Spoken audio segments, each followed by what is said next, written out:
My first guest is one of my favorite comedians. I discovered his comedy by listening to satellite radio on the comedy channels, and the thing I loved about John Caparulo's humor was that it was real, it was blunt, and it was very funny. Once featured on the Blue Collar Comedy Tour The Next Generation, he now hosts the Mad Cap Hour on the Blue Collar Comedy Station on Sirius XM with his fiancée Jamie Marie Kelly and comedian Mark Ellis. You can frequently catch him as part of Chelsea Handler's Roundtable on her show, and his Comedy Central special Meet Cap is currently on DVD, CD, and digital download, where John covers everything from airport security, health nuts who bash fast food, infomercials, and the things we talk about on this show, and that is what he loves about movies and TV. I'm so glad John Caparulo could join us today for what should be a very fun and entertaining discussion. John, thanks for joining us on The Critic Show. Hey, thank you for having me. I always enjoy listening to people's stories when it comes to how they get started, and what I wanted to ask you was, what led you to become a stand-up comedian? Was there a series of events that just kind of took place and you just at one point decided, you know what, I'm going to get up on that stage and give it a shot? Really, the landmark event that happened in my childhood that was, I guess, make the long story short, is I was in 6th grade, I was at basketball practice, and I pooped my pants at basketball practice. Oh, no. And for an 11-year-old kid, it was pretty traumatic because, 15 other guys that go to school with me are on the team. They all saw it, even like their dads are laughing. And You must have taken a really tough charge. Yeah, it was one of those. It was just. I think I just had a really bad dinner, but it was. It was one of those nights. It was just really, it was bad, and it was. The whole experience was obviously awful for me. But what it ended up being within a couple of years was it. It ended up being like between me and my friends, it'd be like, hey, tell a story about the night, you your pants. And then it was just like, and then it kind of built over, by the time I was like 15, 16 years old, it became like kind of my first stand-up routine. And it was the first time I was able to take something that was, potentially soul-crushing. Yep. And have people laugh with me about it. There's just something really addictive and about that's just really cool that you're able to take something that is to be so awful and turn it into a positive and have people, because now it's like I'm really glad I pooped my pants. Right. So it's one of those things. It was cool. It was cool to be able to take that and use it to my advantage. Was there kind of a moment or a big break that you got where you just kind of got that really important reinforcement in life that, hey, I could do this stand-up thing for a living? I did stand up like open mics and stuff like that for a little while, and when I was finishing up college, and then I moved to Los Angeles, and probably the first time I went up at the Comedy Store, I did the open mic, and I only did 3 or 4 minutes on stage. You used to have to draw numbers to see if you could get a spot the following week, and I went on like 6th that night, and I had a great set, and it was like coming from small town Ohio to huge Los Angeles. It was like, wow, I actually was able to do well here, and people got me here, and I think from there was really no looking back for me. Every comic has that story or two of a memorable event that happened during a performance where they either learned something from it or it's just something they won't ever forget. Do you have a situation you'd like to share that was just one of those either things you learned or just memorable moments during a performance? Stand-up comedy is one of those, it's a profession and it's an art form that doesn't give back to you monetarily for a very long time. It's something that, from the bottom of the rung open micer to the guy who's playing Carnegie Hall, you have to do it because you love it.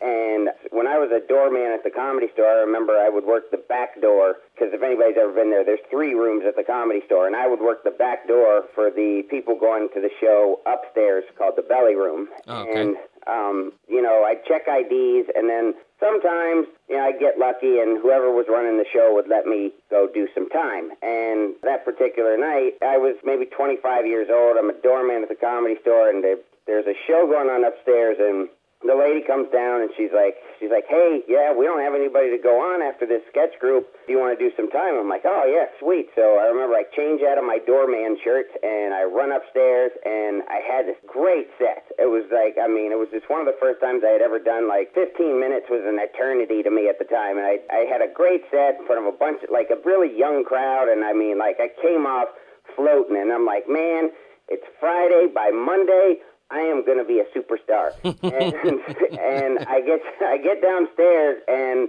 the night manager of the Comedy Store comes over, and he's like, yeah, Cap, if you're done messing around, the ladies' room toilet is backed up. Oh, no. Into the hallway. And he hands me a mop, and as I'm mopping up the hallway, people who just watched me in the show upstairs, like girls, yeah, are walking by, going, hey, aren't you that guy? Boy, you were really funny. I'm like, yes, thanks. This isn't my pee. Yeah. But yeah, it's, of course, you never value it while it's happening, but it's one of those things along the way that it's necessary to happen to make sure that this is really what you want to do with your life. And, I mean, a big thing also with comedy is your ego always has to be in check. Because, sure. I mean, because no matter what night it, I mean, I've found that out since, I've become a little bit more, I guess, famous is, I mean, still, as a comedian, you start back at zero pretty much every night. And every night you got to prove your worth to the audience in front of you. And that's the thing, is like when things like that happen, so it's like, it's always to make sure your ego's checked back to a reasonable level. Well, your DVD, Meet Cap, is hilarious, I have to tell you. It's one of my favorites. And I think one of the things that makes what you talk about so funny to so many people is, some of the best comedy is the comedy that's relatable. And I think you go on stage and say things that we've either wanted to say or thought at one point in time, whether it's not having Coke and Pepsi in the same place, the obsession with people feeling guilty over eating fast food and frustrations at the airport. Do you think that that's been the key for you? It's just that relatable comedy? Right. I think, for me, it's just those little things that, like, I guess they add up over time. Yeah, I think comedy is all based on your feeling about your place in the world. And, like, in Meet Cap, I had to think about the reading books, book is better than the movie thing. Or the Coke Pepsi, like, a lot of people will be like, what's the big deal? It's just soda and it's just sugar and it's bad for you. And there's part of me that I feel like I'm supposed to feel the same way. I'm supposed to feel like reading is fun. And I'm supposed to feel like, Coke and Pepsi are the same thing. And I'm supposed to feel like, oh, gosh, I can't eat too much fast food because that's bad for you. Or, I'm supposed to feel like orange popsicles are as good as the cherry ones. And the thing is they're not. And, that's right. I mean, that's the thing is where... For me, where my comedy comes from is just kind of that breaking point where it's like, you know what, everybody.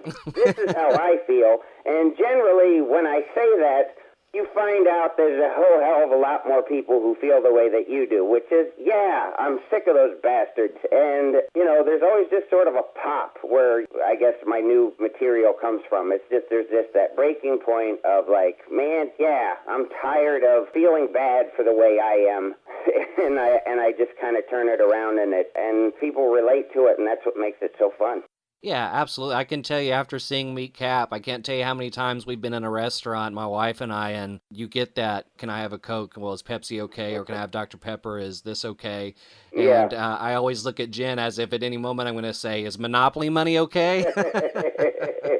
And that's I remember when I wrote that joke, like it was one of those ones that was so funny to me and it was personal to me. I was almost sitting there going, has anybody else ever thought of this? Because it seemed so simple to me. But it was one of my favorite jokes. It was almost like you almost get a scared feeling, like, boy, I'm going to find out Bill Cosby did this or something. You were talking just a moment ago about the movies to book thing, and of course on this show we're always talking about television shows and movies and whatnot. In fact, we're about to do one about books to movies, and there's that constant debate, and maybe that's good for publicity when a book turns into a film that everybody talks about, whether it's as good as the book or if it does the book justice. But I'm kind of like you. I'm not one to read the book first. I get everything I need to know from the film, but if that's your philosophy, you don't have to worry about any of that extra debate stuff. You just go and enjoy the movie and you're done, right? Yeah, right. Because I mean, those people who read the book first, they're so disappointed that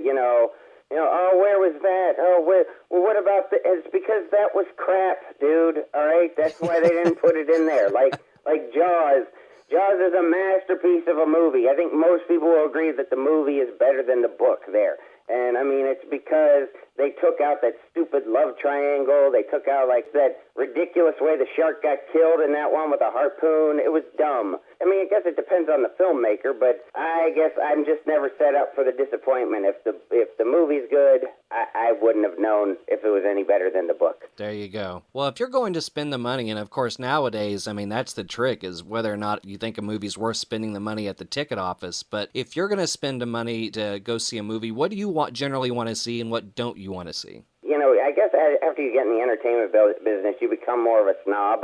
For me, like, if I go see a comedy, it has to be something like, I love something that feels real, like a Paul Giamatti or a like Steve Carell movie, like the newer ones, because the Judd Apatow movies, Yeah. Those are like, I love when something has a real heart to it. That's the comedy comes from that, and I think that's all the best comedy is just keeping it as close to reality as you can. And one of my favorite movies last year was Win-Win with Paul Giamatti. Oh, yeah. And he's kind of the old anti-hero, where it's like he's a very flawed man. Like, he's taken advantage of an old guy with his basically keeping the money for himself, but still putting the guy in the nursing home and all that. But you still want to like him because you can relate to him, because you know that there's still goodness to him otherwise. And I just think that stuff's brilliant. And any more sequels that they can make of Rocky, I'm there. So, so there's that, too. At least until it gets to that point. I always think of that scene in Airplane where Sonny Bono's walking around that bookstore, and it's like Rocky 75, and and he's got the beard but the boxing gloves, but he looks like he weighs like 90 pounds, and he's like 100 years old. The thing about Rocky, I always say, because I remember I had a screenwriting class in college, and I remember, like, my screenwriting teacher, he would always bash Rocky, where it was like, this was like 1996, 7, whatever, and he was like, yeah, Rocky was good until Stallone made a franchise out of it, and I'm like, well, okay, look, dude. I mean, I understand that the Rocky sequels weren't like what the original was, which is this heartfelt, steep script about a man who's down on his luck and gets his one shot. Great, fine. But the sequels to that movie, I mean, I think there's something so phenomenal about a fictional character that's so powerful that people think he's a real guy. Because I remember I saw Rocky 4, it was for like the third time at the theater when I was a kid. Yeah. My dad finally got sick of going to see it. He's like, look, I'm going to wait outside. You go in the theater. And I remember it was in Youngstown, Ohio, and he's like, don't worry, there's a lot of nice black people there. You can go sit with them. And I remember it was like I was the only white person in the theater, and I noticed it even when I was 10. And I remember at the last part of the fight, it's in the second round of the fight with Ivan Drago, and he hits Ivan Drago, and they're like, the Russians cut. The whole theater exploded. Like he was a real guy. And it was just like, it's so phenomenal that you've written this character that people can be that passionate about. I mean, most Rocky fans will want to forget about Rocky 5. Yeah, but I don't think anybody thought that was good. Well, who makes you laugh in the world of comedy today? Probably my biggest comedy influence is Homer Simpson, but I mean, that's a good one. The Simpsons, like, I love animated shows. I love, The Simpsons, Family Guy, South Park, King of the Hill. But as far as comedians go, I grew up on Eddie Murphy and Richard Pryor, and Sam Kinison was a really, really big influence for me. Those are all good. Just because, when I was 13, 14 years old, I remember I had their comedy albums on tape, and I'd sit there with my Walkman in bed at night just giggling. Sam Kinison was my favorite. I love real passion in stand-up comedy. I love guys it doesn't sound like a joke. It sounds like they're really taking and putting it out there for everybody, love it or hate it. Here's my experience, and here's how I feel about it.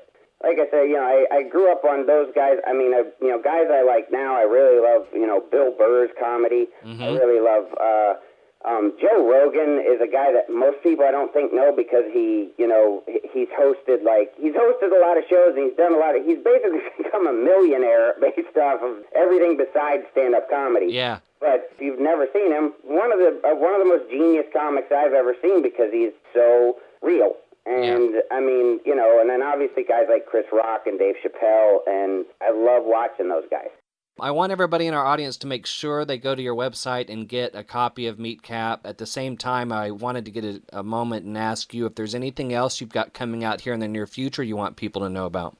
Well, yeah, this is probably the first place I would have actually, announced it, because I'm we're actually working on a thing now. Because I've been, for the past year and a half, I've been trying to figure out how I want to put out my next hour special, and, the comedy business now, especially with all the, the internet stuff, and it's so hard to put out a special anymore that, a lot of people are going to see. And that's the most important thing for me at this point, is I just want a lot of people to see it versus I don't really care how much money I make from the next special. I just want for a lot of people to see it, and hopefully I get a lot of fans out of it. And, I wanted to make it more exciting than saying, oh, hey, here's my new hour special, or here's my new CD, see you in 2 years. I wanted to try to do something more creative and something that challenged me. So what I'm actually going to start doing, I think it'll probably start, if not April, but probably May, is I'm going to start putting out an 8 to 10 minute special every month online. Oh, sweet. I thought it'd be really cool. It challenges me also to write in that sense. I can't just take my hour set and just start peeling off little chunks of it. Mm-hmm. It has to, so it'll challenge me to write some new things. It'll go out every month, and you can go to my website, johncaparulo.com. You can go to my YouTube channel, John Caparulo, or it'll hit satellite radio every month. It'll go to iTunes, everywhere. So I think it'd be a lot cooler idea than just dropping another hour special that within a couple of months everybody forgets about. I think that's a great idea. Well, we'll definitely look forward to that. And as John just said, you can get all the latest news on his TV appearances and tour, and of course this upcoming project at johncaparulo.com. And again, if you don't own a copy of Meet Cap, get it so you can watch that and be ready for when this new project comes out, and we can look forward to that. John Caparulo, thank you so much for being on the show today. Really appreciate your time. You're a really funny guy, and it was great to talk to you today. Oh, thank you, Scott. I really appreciate you having me on. Take care. You know what I love? Discovery. I don't know what it is. They get me every time. I just want to watch TV. 10 minutes into it, I'm like, I'm learning. I didn't mean to learn. You know what they get me with every time? Loch Ness. I don't even know why I care. It's not like he's coming to get us. Every time, searching for Loch Ness, next on Discovery. Oh, me, I can't leave. And I know I'm going to be disappointed. Every show ends the same way. Thanks for watching. We didn't find but thanks for watching.